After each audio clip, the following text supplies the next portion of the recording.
आज हम लोग स्टार्ट करने जा रहे हैं class 12 chemistry subject chapter 2 acid base and salt से। टॉपिक क्या है आपका? सॉल्ट। तो यहाँ पे हम लिखे हुए हैं, लेकिन समझिए इसको। सॉल्ट क्या है? सॉल्ट एक आयोनिक कंपाउंड है। Salt is an ionic compound. What do you mean by ionic compound? The compound which consists by metal ions and non metal ion. उस कंपाउंड को क्या कहेंगे हम? आयोनिक कंपाउंड के नाम से जानेंगे। देखिए, salt is the product of acid base reaction, यानी टाइट्रेशन में एसिड और बेस का जब रिएक्शन होगा तो कंपाउंड कौन बनेगा? सॉल्ट। तो फिर से समझिए, what is salt? Salt is an ionic compound consist by reaction between acid and base. अब आ जाइए फैमिली ऑफ सॉल्ट। सॉल्ट के भी कुछ परिवार होते हैं, और फैमिली का नाम जब भी पड़ेगा तो salt metal ion non metal ion के बीच में मिलने से बना। तो नॉन मेटल आयन के नाम पे ही सॉल्ट का नाम पड़ता है। जैसे यहाँ फैमिली ऑफ सॉल्ट में पहला ग्रुप क्या है? Halide group of salt. अब ध्यान देना है, halide group of salt, halide किसको कहते हैं? Fluoride, chloride, bromide and iodide को किस नाम से जानेंगे हम? हैलाइड के नाम से जानेंगे। और हैलाइड किस एलिमेंट से बना हुआ है? हैलोजन एलिमेंट से, जैसे fluorine, chlorine, bromine and iodine. तो हैलाइड ग्रुप सॉल्ट में क्या क्या रहेंगे? कॉन्स्टिट्यूएंट्स पार्टिकल्स क्या है? मेटल आयन रहेंगे प्लस हैलाइड आयन रहेंगे।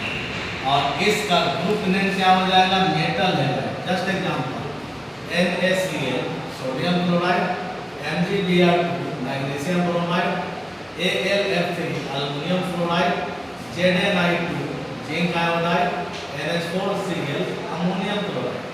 अब ये सारे के सारे जो आप देख रहे हैं, क्लोराइड, ब्रोमाइड, फ्लोराइड, आयोडाइड, ये सारे के सारे किस ग्रुप के हो जाएंगे? Halide group of salt. यानी अगर पूछा जाएगा हैलाइड ग्रुप ऑफ सॉल्ट के बारे में तो आप इसका एग्जांपल आराम से ले सकते हैं। Metal ion plus halide ion. आप कुछ भी मेटल आयन लीजिए और उसके साथ हैलाइड आयन को आप जोड़ दीजिए, लेकिन जब भी फॉर्मूला बनेगा तो मेटल का वैलेंसी और हैलाइड का वैलेंसी, इसको एक्सचेंज करके हम फॉर्मूला को बनाएंगे। सेकंड कहलाता है कार्बोनेट ग्रुप ऑफ सॉल्ट। देखो, कार्बोनेट का मतलब क्या हो गया? CO3-2। इसका कंस्टिट्यूएंट पार्टिकल्स क्या होगा? Metal ion plus carbonate ion. अब ध्यान देना है, इसका ग्रुप नेम क्या हो जाएगा? Metal carbonate.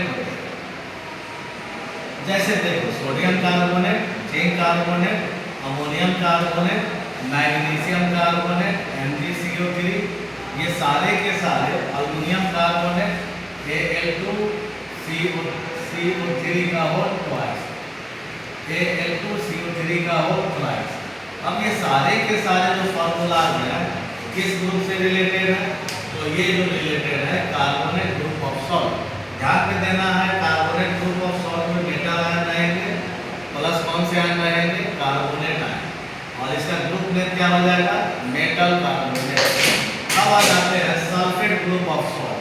सल्फेट का मतलब क्या हो गया? SO4-2। तो इसके कॉन्स्टिट्यूएंट क्या रहेंगे? Metal ion plus sulphate ion. और इसका ग्रुप नेम क्या कहलाएगा? मेटल सल्फेट के नाम।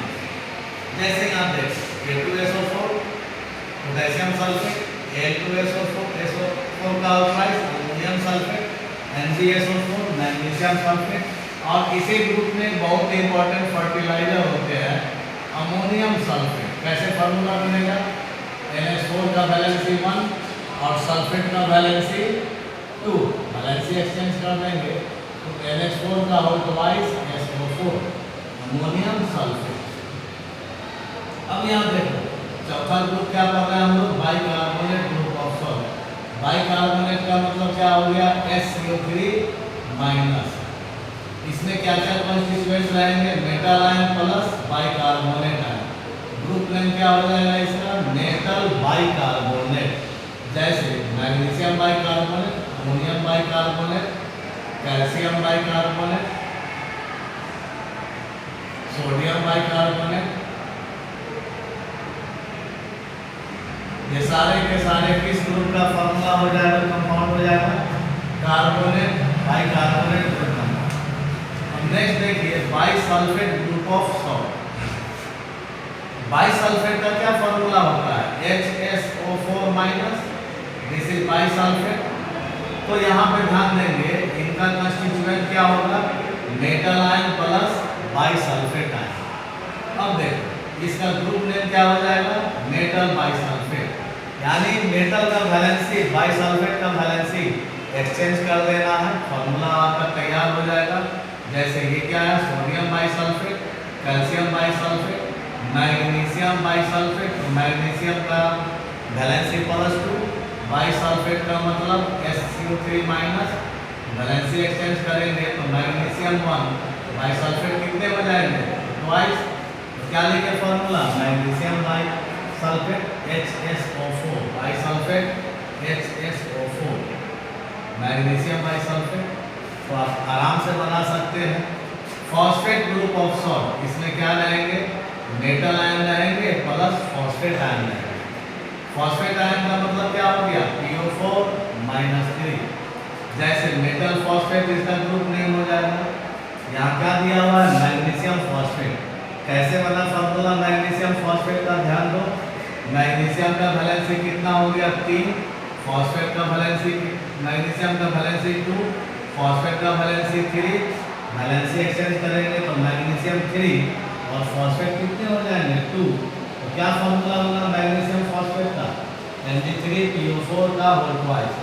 This is ammonium phosphate, very important fertiliser ammonium phosphate.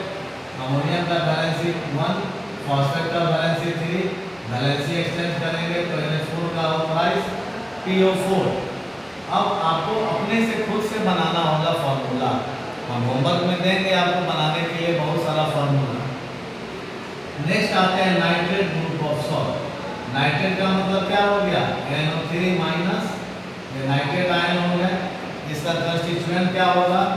Metal ion plus nitrate ion. इसका ग्रुप नेम क्या होगा? Metal nitrate. ग्रुप नेम क्या हो जाएगा? Metal nitrate. जैसे this is zinc nitrate, barium nitrate, ammonium nitrate, calcium nitrate. कैसे बनाएंगे? Calcium का वैलेंसी +2 और नाइट्रेट का वैलेंसी -1। अब वैलेंसी को एक्सचेंज कर दीजिए तो क्या हो जाएगा? CaNO3 का होल ट्वाइस, कैल्शियम नाइट्रेट हो जाएगा। इसी तरह से देखिए फॉर्मेट ग्रुप ऑफ सॉल्ट। एक नंबर कौन सा ग्रुप डाला है? Format group of salt. Format किसको कहेंगे? HCOO- ion. किस नाम से जानेंगे हम? फॉर्मेट के आयन के नाम से जानेंगे। इसमें कॉन्स्टिट्यूएंट क्या रहेंगे? Metal ion plus format ion. Group name क्या हो जाएगा इसका? Metal format. जैसे HCOONA sodium format, HCOONH4 ammonium format, this is calcium formate. अगर आपको अल्युमिनियम फॉर्मेट का लिखना है फॉर्मूला तो Al का वैलेंसी क्या हो जाएगा? +3, फॉर्मेट का वैलेंसी -1। तो क्या हो जाएगा? अल्युमिनियम 1 और फॉर्मेट 3। तो फॉर्मूला क्या हो जाएगा? HCOO का whole thrice Al, aluminium formate. Next देखिए एसीटेट ग्रुप ऑफ सॉल्ट। इसमें कंस्टिट्यूएंट्स रहेंगे metal ion plus acetate ion. नाम क्या हो जाएगा ग्रुप नेम इसका? Metal acetate. एसीटेट का फॉर्मूला क्या होता है? CH3COO-। ये कौन सा ग्रुप कहलाएगा? Acetate group. तो आप फॉर्मूला बनाइए इसका। जैसे इसका नाम क्या हो जाएगा? Potassium acetate. इसका नाम क्या हो जाएगा? Zinc acetate. अगर मान लेते हैं कि अल्युमिनियम एसीटेट बनाना है तो अल्युमिनियम का वैलेंसी 3 और एसीटेट का वैलेंसी क्या हो जाएगा? -1। तो हम एक्सचेंज कर देंगे वैलेंसी तो फॉर्मूला क्या बनेगा? CH3COO का होल ट्वाइस Al। ये तो आपको 9 तरह का बताया गया है। हमारे बुक में सिर्फ 5 ही तरह का फैमिली दिया हुआ है। जैसे मिलाइट group of salt, carbonate group of salt, bicarbonate group of salt, bisulphate group of salt और साथ ही साथ नाइट्रेट ग्रुप ऑफ सॉल्ट। लेकिन एग्जाम में आपको ये सब ग्रुप ऑफ सॉल्ट से भी क्वेश्चन आपको अच्छे क्वेश्चन आते हैं। तो अब ये आपको 9 तरह का बताया गया है। हम और भी बना सकते हैं। Nitrite group of salt, sulphide group of salt, phosphide group of salt. तो इस तरह से chlorate group of salt, cyanide group of salt, बहुत सारे सॉल्ट का परिवार हम बना सकते हैं। और सॉल्ट का जो भी फैमिली नेम पड़ेगा वो किसके ऊपर पड़ेगा, ध्यान से रखेंगे। जो निगेटिव आयन है, मेटल आयन और नॉन मेटल आयन में जो नॉन मेटल आयन का नाम होगा उसी के नाम से आपको कंपाउंड का यानी ग्रुप का नाम पड़ेगा। अब एक बहुत इंपॉर्टेंट इंफॉर्मेशन, यहाँ पे आपको स्ट्रॉन्ग बेस और वीक बेस लिखा है। ये क्यों आपको बताया जा रहा है स्ट्रॉन्ग बेस और वीक बेस, क्योंकि हम स्ट्रॉन्ग एसिड और वीक एसिड का स्टडी कर लिए थे। अब टाइप ऑफ सॉल्ट, ये तो फैमिली ऑफ सॉल्ट है ना, टाइप ऑफ सॉल्ट कितने तरह के हो जाएंगे, यहाँ ध्यान दीजिए। Type of salt, type of salt अलग है और फैमिली ऑफ सॉल्ट अलग है। टाइप ऑफ सॉल्ट जब भी हम स्टडी करेंगे तो नेचर ऑफ सॉल्ट के आधार पे इस हिसाब से सॉल्ट कितने तरह के होंगे, तो 5 तरह के सॉल्ट होंगे। एक सॉल्ट कहलाएगा न्यूट्रल सॉल्ट, यानी कि न्यूट्रल सॉल्ट का पीएच वैल्यू क्या हो जाएगा, 7। दूसरा कहलाएगा एसिडिक सॉल्ट, एसिडिक सॉल्ट का पीएच वैल्यू क्या हो जाएगा, लेस देन 7। तीसरा कहलाएगा बेसिक सॉल्ट, बेसिक सॉल्ट का पीएच वैल्यू क्या हो जाएगा, मोर देन 7।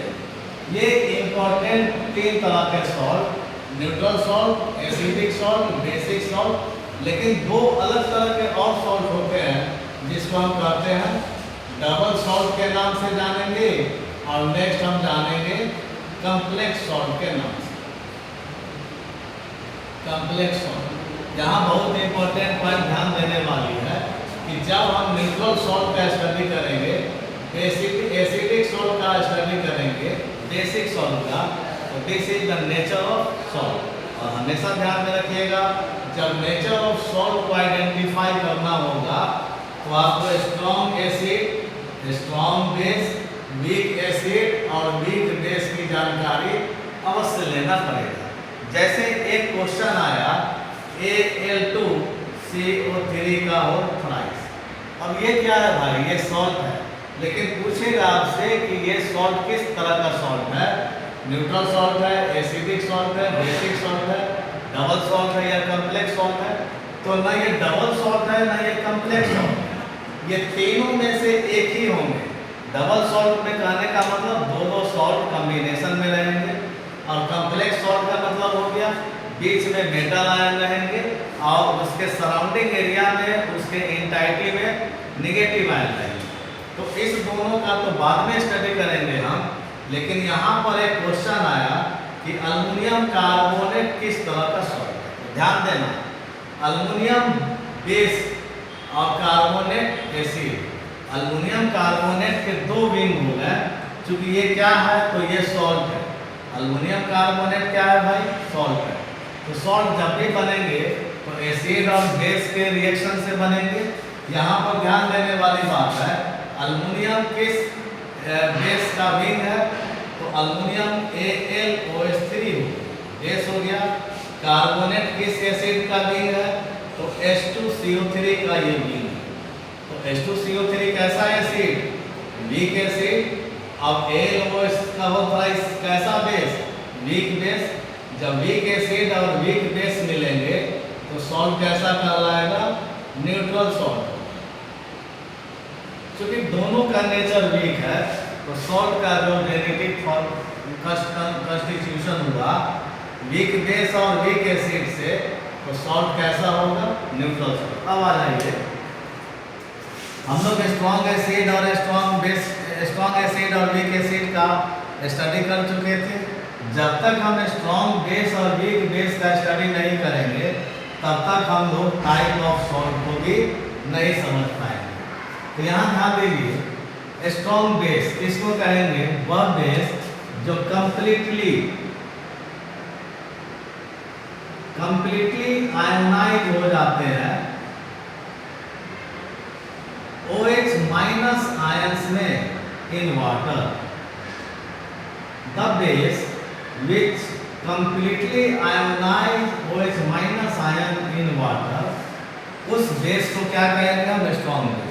नहीं तो कैलकुलेशन क्या करता है, सपोज करो सोडियम हाइड्रोक्साइड का हम 100 मॉलिक्यूल्स लिए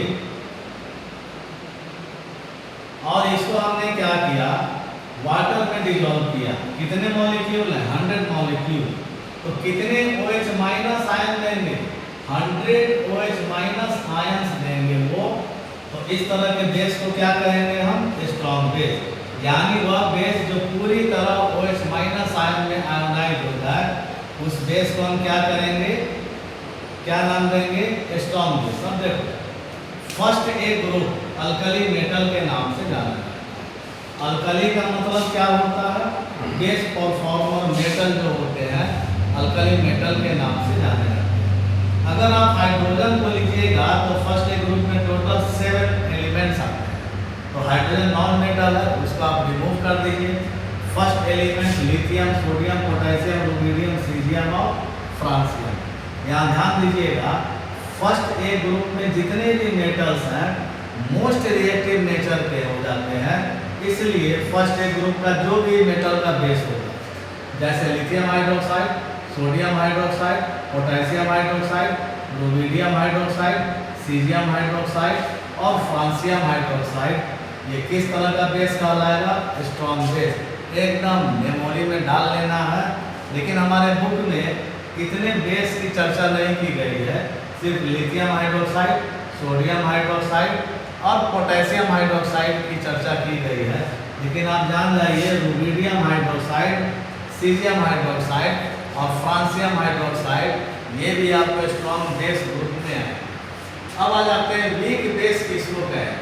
स्ट्रॉन्ग बेस तो हो गया कि completely ionise into OH minus ion, उस बेस को क्या कहेंगे हम? Strong base. और इसको कहेंगे वीक बेस। किसको कहेंगे? तो partially ionise into OH minus ions in water, वह बेस जिसको हम वाटर में डिजोल्व किए तो वो पार्शियली आंशिक रूप से OH माइनस आयन में टूटा। बहुत होगा भाई, तो 10% से लेकर के 20% इसके मॉलिक्यूल आयोनाइज होंगे वाटर में। और इसका मतलब क्या हो गया? 100% आयोनाइजेशन होंगे वाटर में। यानी 100% आयोनाइजेशन हो गया वाटर में OH माइनस आयन में, तो completely ionise OH minus ion के नाम से जानेंगे। और 10 से 20% आयोनाइज हो गया तो कहेंगे partially ionise into water OH minus ion. अब ध्यान देना, सेकेंड एक ग्रुप को हम किस नाम से जानते हैं? अल्कलाइन अर्थ मेटल के नाम से जानते हैं। जैसे कैल्शियम हो गया, मैग्नीशियम हो गया, बेरियम हो गया, स्ट्रोंशियम हो गया। लेकिन इसमें बेरियम हाइड्रोक्साइड जो होंगे वही सिर्फ स्ट्रॉन्ग बेस होंगे। हमारे बुक में lithium hydroxide, sodium hydroxide, potassium hydroxide और साथ साथ किसकी चर्चा की गई है? बेरियम हाइड्रोक्साइड की चर्चा की गई है स्ट्रॉन्ग बेस। यानी ये सारे के सारे इनका ionisation completely OH minus ion में हो जाता है, इसलिए हम इसको स्ट्रॉन्ग बेस। अब आ जाओ weak base. Ammonium hydroxide, magnesium, इसको छोड़ दीजिए। इसके अलावा जो भी बेस होंगे, ammonium hydroxide, magnesium hydroxide, calcium hydroxide, zinc hydroxide, iron hydroxide, यानी ये क्या कहलाया? +2 कहलाया। और ये क्या कहलाया? +3। तो इसको हम क्या नाम देंगे? Ferrous hydroxide, ferric hydroxide, +1, cuprous hydroxide, silver hydroxide, Aurum hydroxide, gold hydroxide, aluminium hydroxide, +2 cupric hydroxide. ये सब कैसा बेस कहलाएगा? वीक बेस कहलाएगा। अब आपको नेक्स्ट क्लासेस में हम लोग नेक्स्ट टॉपिक का स्टडी करेंगे, लेकिन आपको एक होमवर्क दिया जा रहा है और उस होमवर्क को आप कंप्लीट कर लीजिएगा। होमवर्क में आपको क्या दिया जा रहा है?